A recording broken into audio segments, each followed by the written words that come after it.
doing in class today? Well, very much. The nicest thing was I'm starting at the bottom here because I found out why I'm loco. I had all them silver fillings you were talking about. Well, that'll do it then. That was I first flashed on. Then I flashed further back than that. I was loco before I ever got a filling. So that ain't the answer. They're clean on that. Vacation tripping and retreating and nature. I love all that stuff and I love it daily.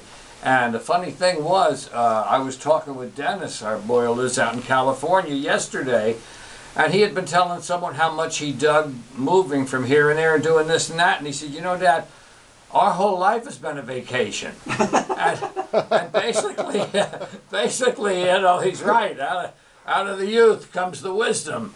And I like that. So working the way back up past that, I got to the Razor's Edge. I just talked with Ryushin. I saw that yesterday. And it was a beautiful thing. And it made me think of Ryushin because the guy was a seeker. He just wanted to know what was happening. He wasn't interested in selling stocks and bonds in Chicago, you know, and marrying a semi-rich chick. He wanted to go ship on a freighter and do this. It was a beautiful story, and I had read the book before the movie anyway, so it was double good. Somerset Maugham, The Razor's Edge. Put it on your list of things to do. And why do you vote for Romney if you're a middle-class guy, which Sam asked? I mean, I asked myself that question. The answer is family values.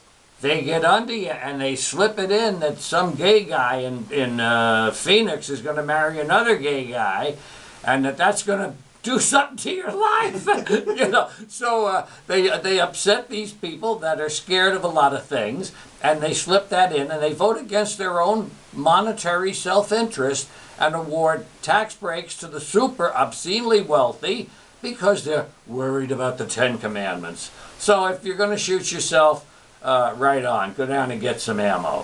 And also the Republican convention, I'm really waiting for it. And they talked about egos, Nader, and his ilk.